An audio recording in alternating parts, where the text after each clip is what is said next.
Hello everyone, स्वागत है आप सभी का होम साइंस वर्ल्ड में। आज की क्लास में हम लोग एमसीक्यू सॉल्व करेंगे जो कि आपके होम साइंस यानी गृह विज्ञान की सभी प्रतियोगी परीक्षाओं की दृष्टि से महत्वपूर्ण हो सकते हैं। तो आइए जान लेते हैं। फर्स्ट क्वेश्चन है, प्रसार शिक्षण अधिगम प्रक्रिया का अंतिम चरण है। प्रसार शिक्षण अधिगम प्रक्रिया में हम लोग कुछ स्टेप्स देखते हैं, जो आपकी स्टेप्स इन एक्सटेंशन टीचिंग जिन्हें हम बोलते हैं। तो उसी में आपका इसमें अंतिम चरण पूछा गया है। कौन सा होगा? ऑप्शन है ध्यानाकर्षण, संतोष, कार्यवाही, इनमें से कोई नहीं। तो इसमें जो आपका राइट आंसर होगा वो होगा संतोष यानी सेटिस्फैक्शन। ये आपका अंतिम चरण होता है। और भी कुछ स्टेप्स हैं, उनके बारे में भी बात करेंगे। तो देखिए, ये हैं प्रसार शिक्षण के चरण यानी स्टेप्स इन एक्सटेंशन टीचिंग। कौन कौन से हैं? पहला है ध्यानाकर्षण, फिर अभिरुचि, फिर आकांक्षा, फिर विश्वास, फिर जानकारी, क्रिया, संतुष्टि, मूल्यांकन। ये स्टेप्स हैं एक्सटेंशन टीचिंग के।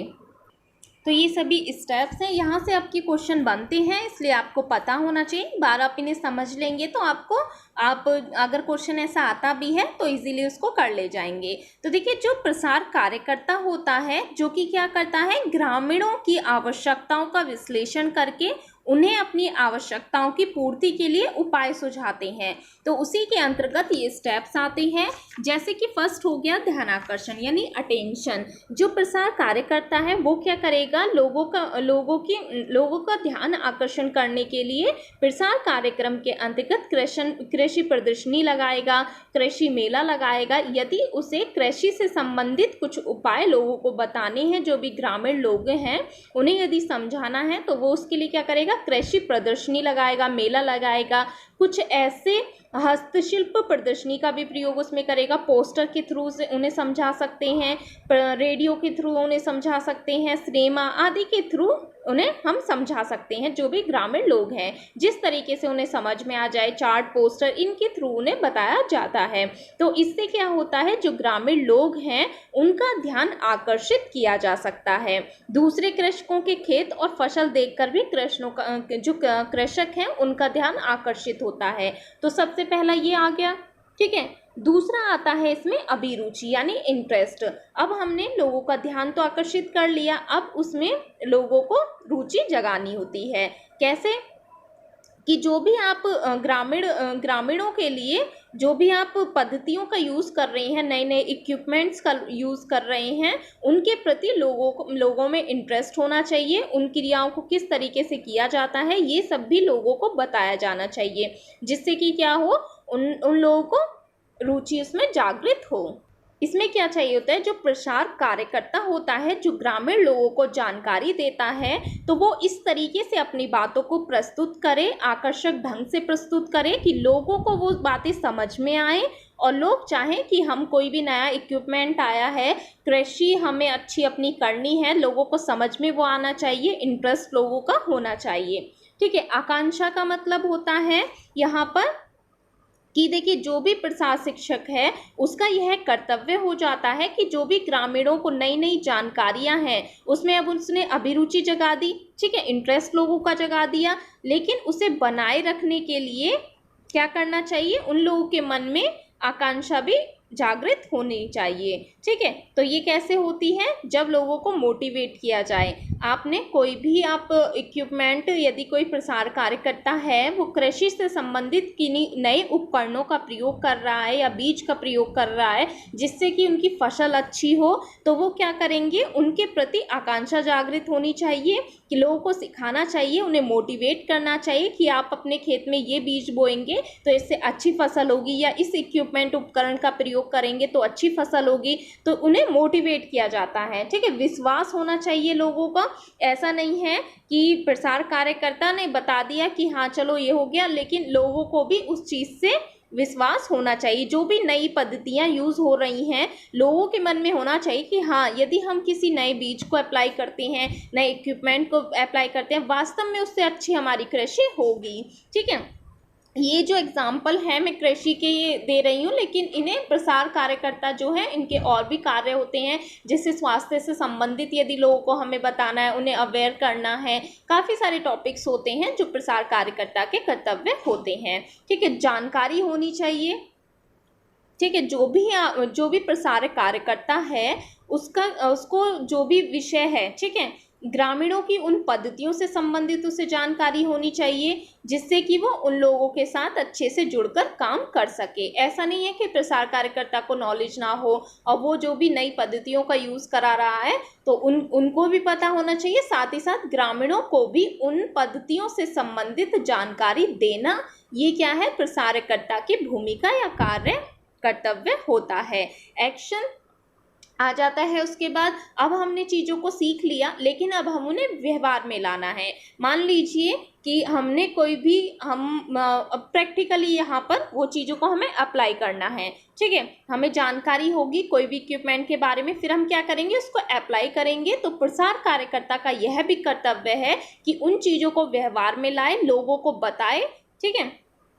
ये हो गया आपका। फिर संतुष्टि भी होनी चाहिए। ऐसा नहीं है अब हमने चीज़ों को, कोई भी बीज हमने देखा, नए इक्विपमेंट हमें देखा, तो उसके प्रति उसमें सेटिस्फेक्शन भी लोगों में होना चाहिए, ठीक है। ये आपका हो गया। फिर मूल्यांकन किया जाता है। तो ये सभी क्या स्टेप्स हैं, इनको आप अगर एक बार समझ लेंगे तो अच्छे से कर लेंगे। यदि यूजीसी नेट में भी यहाँ से क्वेश्चन आता है, सीक्वेंस लगाने के लिए पूछ लिया जाता है। बाकी ये जो क्वेश्चन है ये आपका किसी अदर एग्जाम में आया है, या टीजीटी, पीजीटी, जीआईसी किसी में आया है ये, ठीक है। ये हमने देख लिया।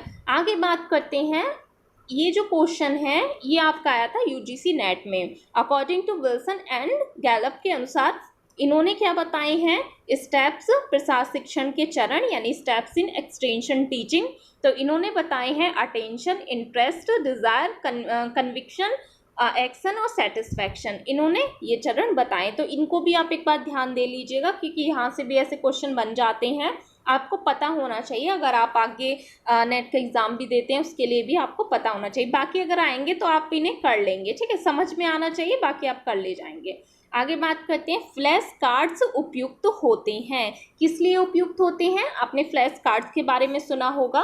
ये भी क्या है, एक तरीके से हमें एक्सटेंशन एजुकेशन में भी हम इन्हें अप्लाई कर सकते हैं। मान लीजिए आपको किसी गांव में जाना है, लोगों को बताना है स्वास्थ्य से संबंधित या फिर स्वच्छता से संबंधित किसी भी टॉपिक के बारे में, या कोई इक्विपमेंट हो गया उसके बारे में लोगों को बताना है, तो वहाँ पर हम इनको यूज़ कर सकते हैं।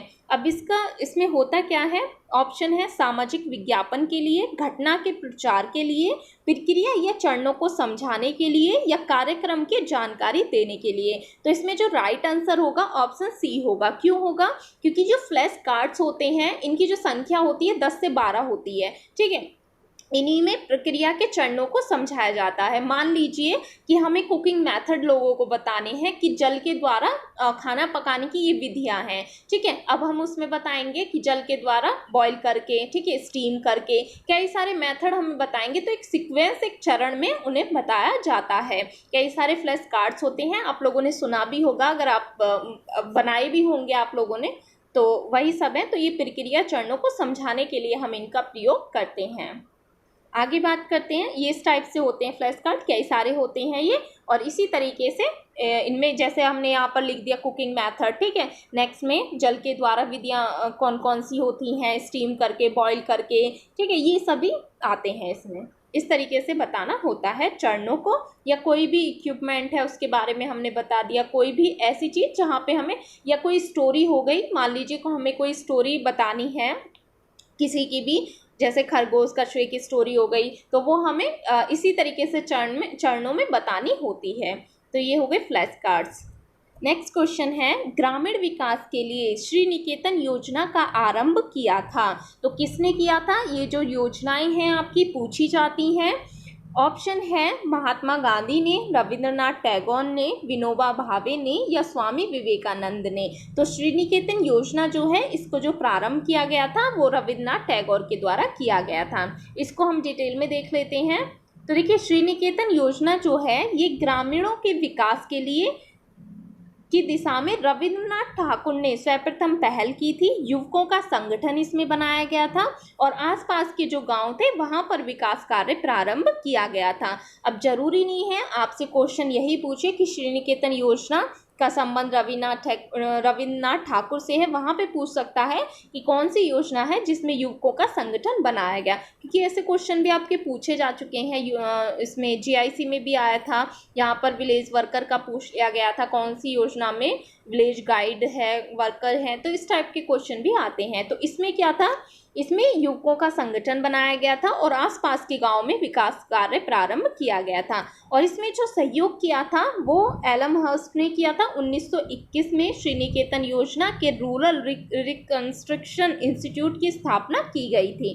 ठीक है, कब हुई थी इसकी स्थापना? 1921 में। तो इन चीज़ों को आपको ध्यान में रखना है।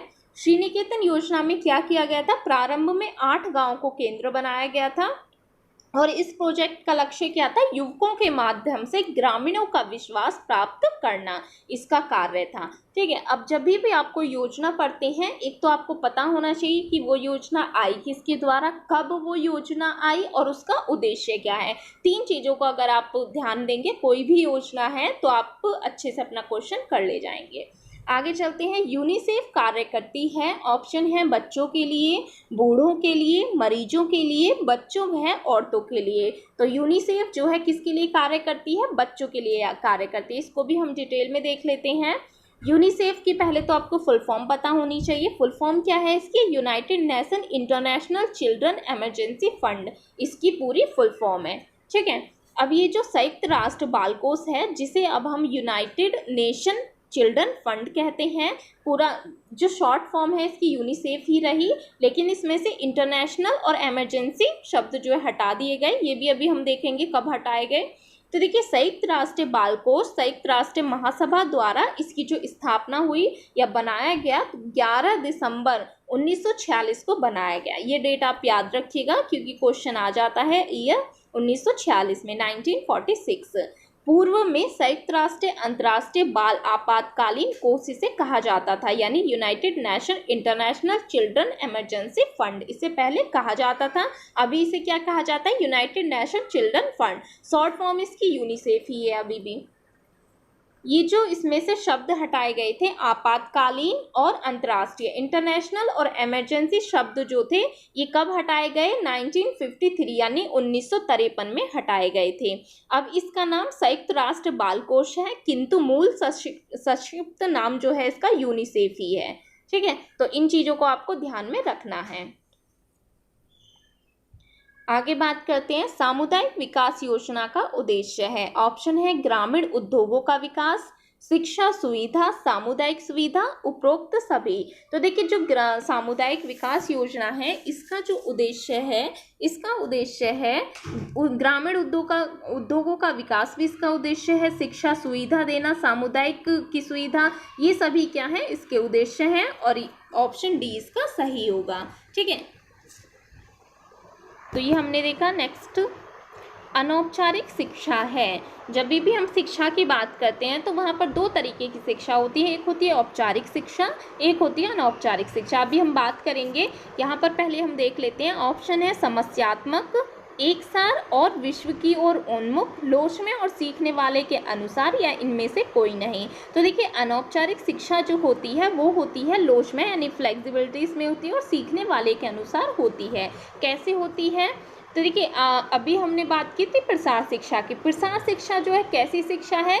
तो ये अनौपचारिक यानी गैर औपचारिक शिक्षा होती है। क्यों होती है? तो देखिए, ये इसलिए होती है क्योंकि इसमें कोई सीमित अवधि नहीं होती है। ठीक है, और ये जीवन पर्यंत चलने वाली प्रक्रिया होती है।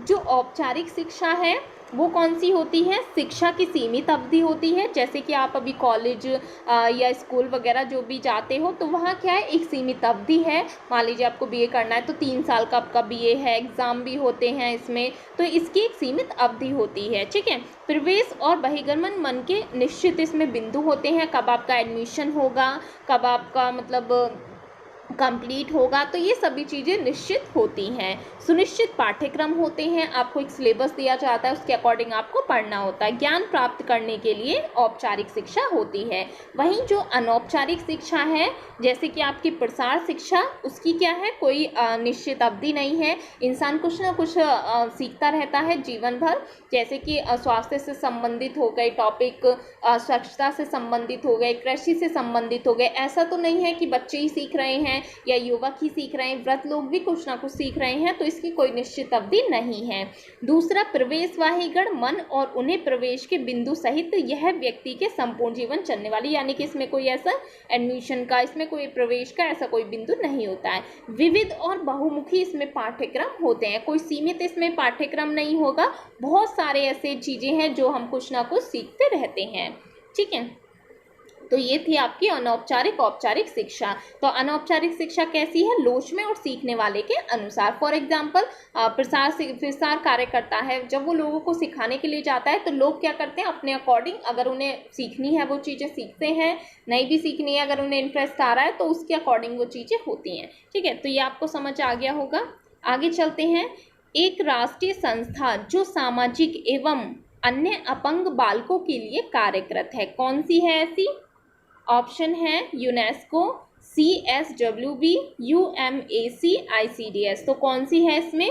CSWB है। इसके बारे में भी थोड़ा जान लेते हैं। क्वेश्चन पूछा गया है यहाँ से, जरूरी नहीं है डायरेक्ट ऐसे ही क्वेश्चन आए। पहले तो यदि आप एग्जाम इस बार दे रहे हैं, कोई भी एग्जाम, प्रीवियस ईयर को आप जरूर लीजिएगा, क्योंकि क्वेश्चन बहुत रिपीट होते हैं। साथ ही साथ जो उसका एक्सप्लेनेशन है, यूथ कंपटीशन की बुक आती है, उसमें सारे जितने भी होम साइंस के एग्जाम हुए हैं सारा कुछ उसमें है, सारे क्वेश्चन उसमें हैं। उसके नीचे एक्सप्लेनेशन होता है, वो आप जरूर पढ़िएगा, क्योंकि क्वेश्चन वहाँ से भी आते हैं। ठीक है, तो जो CSWB है, इसकी फुल फॉर्म क्या है ये आपको पता होनी चाहिए, सेंट्रल सोशल वेलफेयर बोर्ड। और इसकी स्थापना कब हुई थी? 1953 में हुई थी। केंद्रीय समाज कल्याण बोर्ड की स्थापना 1953 में हुई थी। ठीक है, ये हमने देख लिया। नेक्स्ट क्वेश्चन है, राष्ट्रीय पोषण संस्थान कहाँ स्थित है?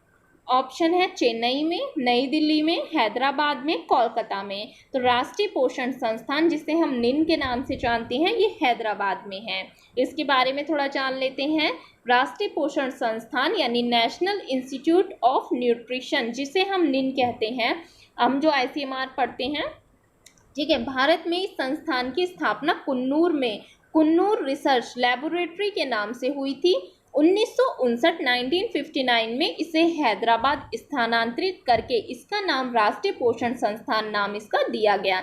यानी इसकी स्थापना कब मानी जाएगी? 1959 में हैदराबाद में जब इसे स्थानांतरित किया गया तो इसका नाम राष्ट्रीय पोषण संस्थान नेशनल इंस्टीट्यूट ऑफ न्यूट्रिशन कर दिया गया।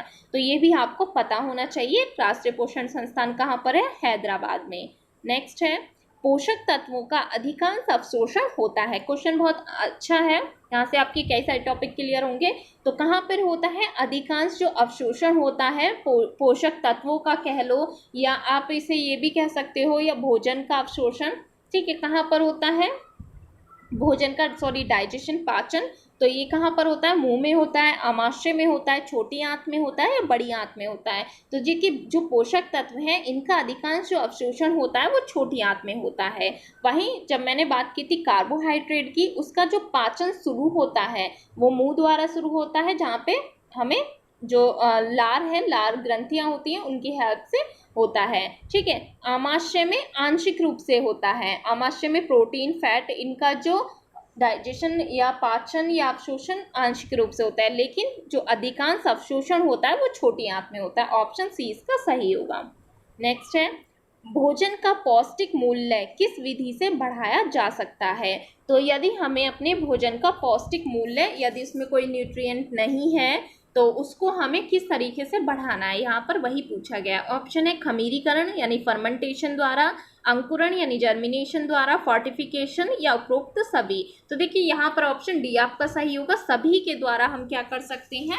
पोषक तत्वों की मात्रा बढ़ा सकते हैं। मान लीजिए आपको फर्मेंट करके यानी फर्मेंटेशन खमीरीकरण करके भी क्या होता है, कुछ खाद्य पदार्थों में जैसे दालों व फलियों को यदि हम खमीरीकरण करते हैं तो प्रोटीन का पोषण मूल्य उसमें बढ़ जाता है। जैसे जर्मिनेशन हो गया, जैसे आप स्प्राउटेड मूंग खाते हैं या फिर आप चना खाते हैं तो उसमें अंकुर फूटने लगते हैं, तो वो क्या है, उसमें प्रोटीन की मात्रा भी कहीं ना कहीं बढ़ती है। तो जर्मिनेशन द्वारा भी हम पौष्टिक मूल्यों को बढ़ा सकते हैं, फोर्टिफिकेशन द्वारा भी हम बढ़ा सकते हैं। इस प्रक्रिया में क्या होता है, खाद्य पदार्थों में स्वाभाविक रूप से जो विद्यमान पोषक तत्व होते हैं उनकी मात्रा को बढ़ाया जाता है। उसमें क्या करते हैं, यदि किसी में कोई पोषक तत्व नहीं है तो उसमें सम्मिलित करके कोई दूसरा, उसमें हम क्या करते हैं, फोर्टिफिकेशन उससे बोला जाता है। जैसे आपने नमक के बारे में भी सुना होगा, आयोडीन फोर्टिफाइड नमक, ये सब चीज़ें, ठीक है। तो ये क्या है, फोर्टिफिकेशन होता है, जिसमें हम यदि कोई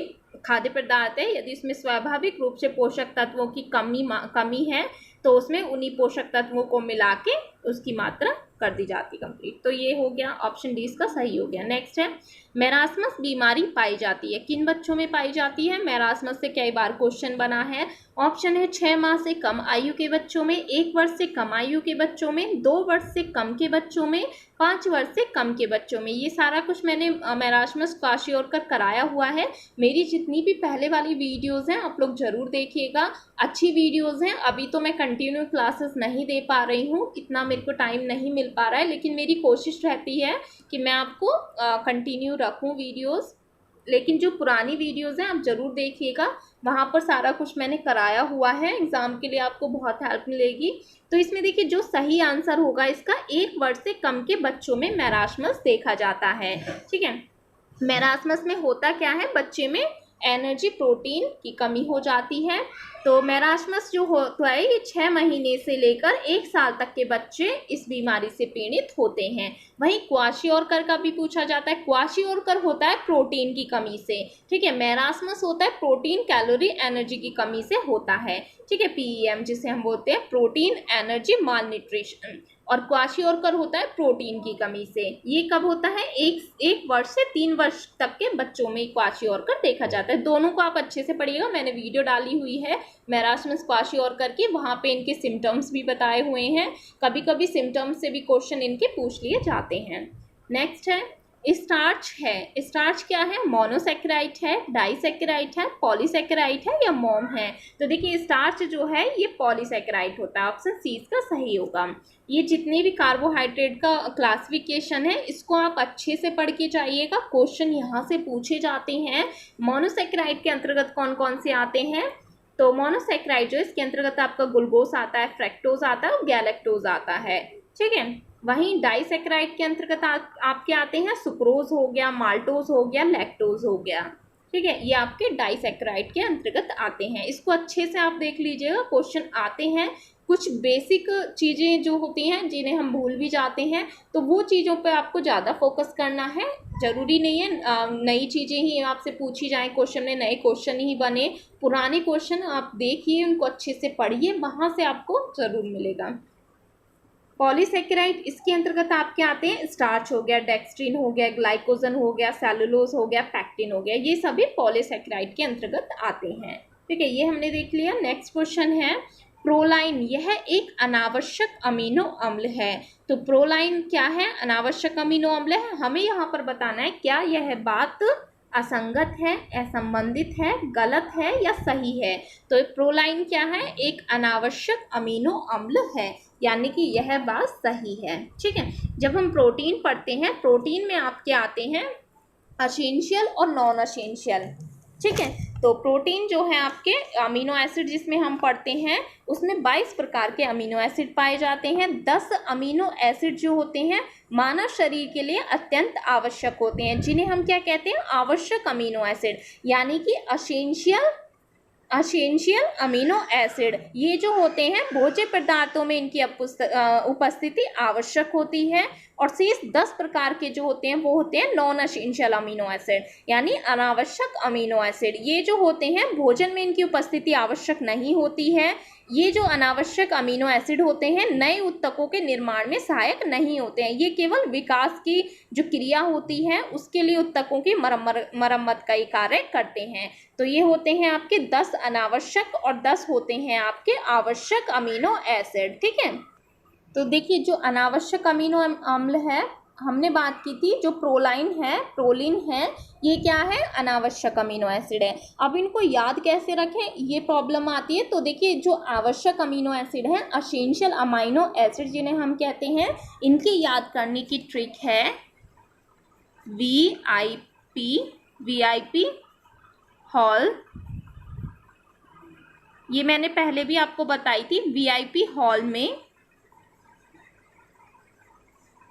टीटी। ठीक है, ये थोड़ी लिखने में प्रॉब्लम आती है, स्क्रीन छोटी होती है फ़ोन से ही मैं वीडियोस बनाती हूँ। तो देखिए वीआईपी हॉल में टीटी, यदि आपको ये फुल फॉर्म याद है तो आवश्यक अमीनो एसिड आपको याद रहेंगे। वी से होता है आपका वैलिन, ठीक है। आई से होता है आपका आइसोल्यूसिन, ठीक है। पी से आपका आ जाएगा फिनिलेलाइन, ठीक है। एच से आपका आ जाएगा हिस्टाडिन, ठीक है। ए से आपका अर्जिनिन हो गया, एल से ल्यूसिन लाइसिन दोनों हो गए, मी से मिथ्योनिन हो गया, टी से आपका थियोनिन और दूसरा टी है उससे हो गया आपका ट्रिप्टोफैन। तो ये यदि आपको याद रहेगी तो आप आवश्यक अमीनो एसिड आप कर लेंगे। जब भी क्वेश्चन आएगा ट्रिक आपको याद है, आप सॉल्व कर लेंगे। कौन सा आपका आवश्यक आपको याद है, ठीक है, ये आपको ट्रिक पता चल गई। बाकी जो होंगे वो सब क्या है, अनावश्यक हैं, ठीक है, बाकी आपके अनावश्यक हो गए। तो ये आपको याद है। तो यदि क्वेश्चन यहाँ से पूछे या अनावश्यक अमीनो एसिड से पूछे तो आप अपना क्वेश्चन कर लेंगे, ठीक है। ये हमने देख लिया। आगे चलते हैं, निम्न में से अपूर्ण प्रोटीन कौन सा है। ऑप्शन है चावल की प्रोटीन, जेलेटिन प्रोटीन, दाल प्रोटीन या अंडा प्रोटीन। कौन सा ऐसा है जिसमें अपूर्ण प्रोटीन होती है। तो जेलेटिन जो है ये अपूर्ण प्रोटीन है। इनको हम एक बार देख लेते हैं। भोज्य पदार्थों में प्रोटीन के नाम देखिए, भोज्य पदार्थ दूध है, उसमें केसीन होती है, कैसी है, पूर्ण प्रोटीन है। क्वेश्चन आते हैं यहाँ से, ठीक है। दूध के बने पदार्थ जिनमें लैक्टोएल्ब्यूमिन होती है वो पूर्ण होती है। सोयाबीन में ग्लाइसिन होती है, जो प्रोटीन का नाम है ग्लाइसिन है, वो भी पूर्ण होती है।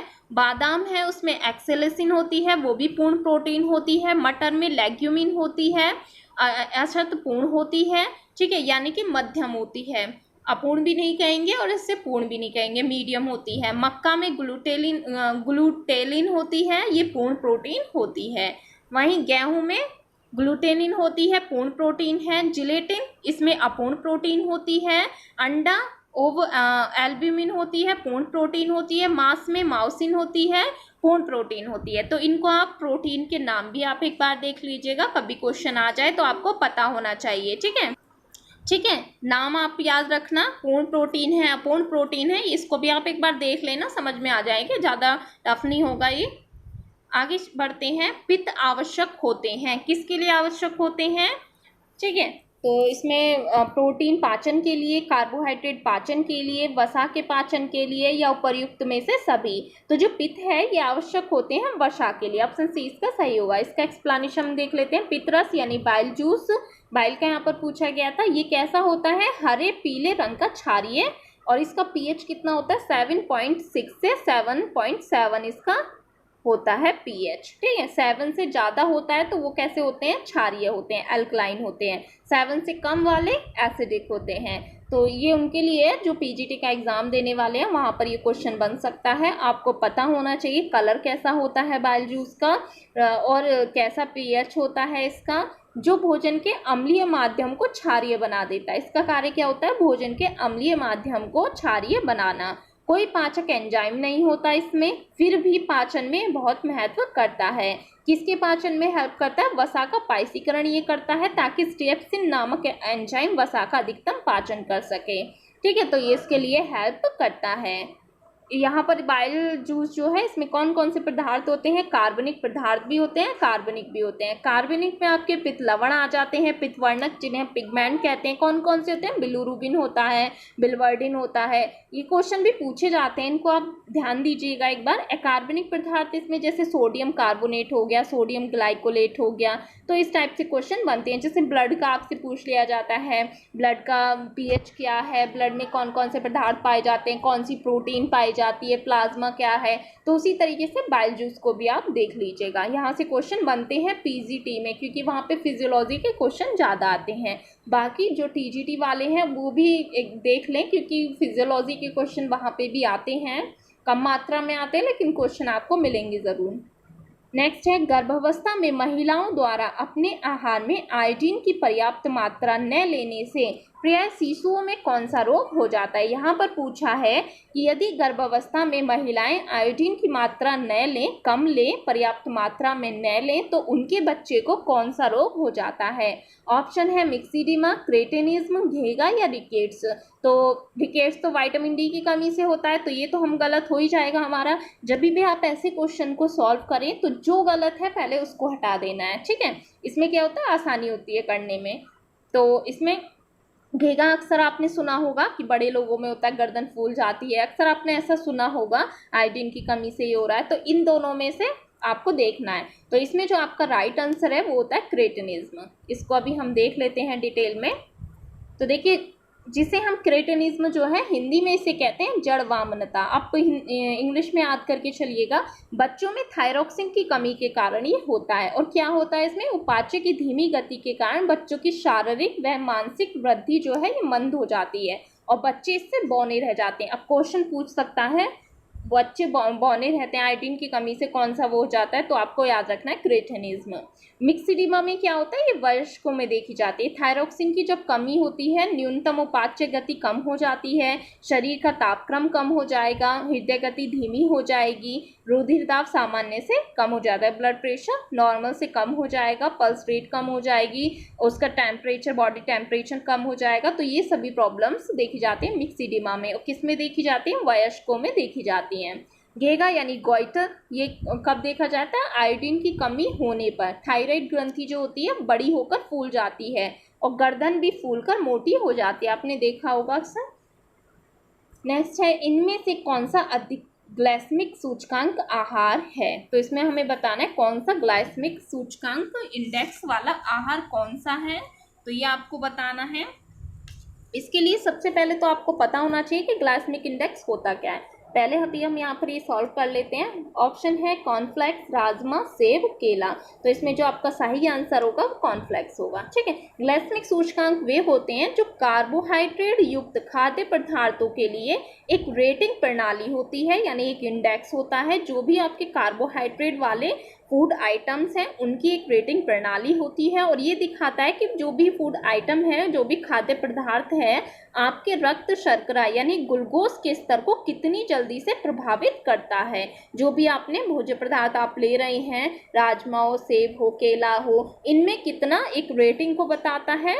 तो इसमें पता चलता है कि जिसमें ग्लूकोज या शर्करा की मात्रा है उसके स्तर को कितनी जल्दी प्रभावित करता है। तो ये होता है आपका ग्लाइसेमिक सूचकांक। तो कॉर्नफ्लेक्स में ज़्यादा होता है क्योंकि राजमा हो गया आपका, ये किस में रिच है, प्रोटीन में। सेब, केला, इनमें इतना नहीं होता है। इसको हम एक बार देख लेते हैं। जो ग्लाइसेमिक इंडेक्स है, मान लीजिए क्वेश्चन आपसे पूछ ले, लो ग्लाइसेमिक इंडेक्स वो होते हैं जिनमें 55 से कम हो, ठीक है।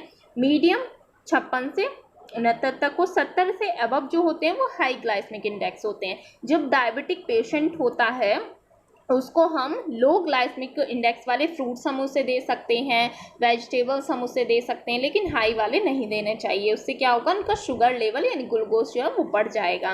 तो एप्पल जो है इसमें कितना होता है, 39 होता है। शुगर के पेशेंट को हम दे सकते हैं, ठीक है। कॉर्नफ्लेक्स हो गया, इसमें क्या है 93 होता है, तो इसमें बहुत ज़्यादा होता है। बनाना हो गया 51 होता है इसमें। राजमा में 24 होता है। राजमा प्रोटीन का सोर्स है, ठीक है, तो 24 इसमें होता है। तो ये आप देख लीजिएगा। क्वेश्चन ऐसे इतना वो नहीं आएगा, बट आपको पता होना चाहिए कि किसका ग्लाइसेमिक इंडेक्स हाई है, किसका लो है। तो जितने भी कार्बोहाइड्रेट वाले हैं उनका हाई होता है, ठीक है। नेक्स्ट है, गर्भावस्था में लौह की प्रतिदिन की अनुशंसित मात्रा है, यानी पर डे आयरन की कितनी आवश्यकता होती है गर्भावस्था में। अब प्रेग्नेंट लेडी के लिए पर डे कितना आयरन लेना चाहिए? ऑप्शन है 24 मिलीग्राम, 32 मिलीग्राम, 40 मिलीग्राम या फिर 35 मिलीग्राम। तो इसका जो सही आंसर होगा वो 40 मिलीग्राम होगा। जो आपका आरडीए है, आरडीए में आपके जो 2020 का आरडीए आया उसमें 2 चार्ट हैं, ठीक है। जो सेकंड वाला चार्ट है उसमें से आपको ये पढ़ना होगा। तो इसमें वुमेन जो है उनको 29 मिलीग्राम पर डे लेना चाहिए आयरन, ठीक है। जो प्रेग्नेंट है उन्हें 40 लेना चाहिए, लैक्टेशन को 23 और गर्ल्स को जो 16 से 18 है वो 32। तो अगर आपका आयरन से क्वेश्चन आएगा तो आयरन का यहीं से पूछा जाएगा, ठीक है। वुमेन का आपसे पूछ लेगा, प्रेग्नेंट, लैक्टेशन और गर्ल्स, इन्हीं का आपसे पूछ सकता है क्योंकि आयरन डेफिशिएंसी इसी एज में ज़्यादा देखी जाती है। तो इन्हीं का आपको ध्यान में रखना है, बाकी का याद करने की ज़रूरत नहीं है। बाकी आप देख लीजिएगा एक बार, बाकी ये आप याद रखिएगा चारों का। नेक्स्ट है, गर्भावस्था में प्रोटीन की मांग बढ़ जाती है क्योंकि। ऑप्शन है गर्भस्थ शिशु के विकास के लिए, गर्भवती के ऊर्जा की मांग आपूर्ति के लिए, रक्त निर्माण के लिए या अस्थि निर्माण के लिए। तो देखिए प्रोटीन की मात्रा क्यों बढ़ती है? क्योंकि गर्भस्थ शिशु के विकास के लिए प्रोटीन की आवश्यकता होती है। ऑप्शन ए इसका सही होगा। अधिक प्रोटीन युक्त भोजन इस बीमारी में दिया जाता है, किस में दिया जाता है? टीबी में, मधुमेह में, पीलिया में, ऑस्टियोपोरोसिस में। तो ये भी आप अच्छे से कर लेंगे अगर आपको पता है, तो टीबी में दिया जाता है। तो ये आपका सही होगा। बाकी आपके कुछ क्वेश्चन थे, एमसीक्यू थे जो सॉल्व करा दिए। किसी को कहीं भी कोई डाउट लगे तो आप एमसीक्यू में लिख दीजिएगा, मैं करा दूंगी, ठीक है। क्लासेस का आपका डेली नहीं हो पा रहा है उसके लिए मैं क्षमा चाहती हूँ, लेकिन मेरी कोशिश रहती है कि मैं आपको क्लासेस दूँ। डेली नहीं, एक दिन छोड़ के एक दिन देने का प्रयास मैं करूँगी। बाकी मेरी जो पुरानी वीडियोज़ हैं बहुत सही हैं, वो आप देख लीजिएगा एक बार अगर आप चाहें तो। Thank you.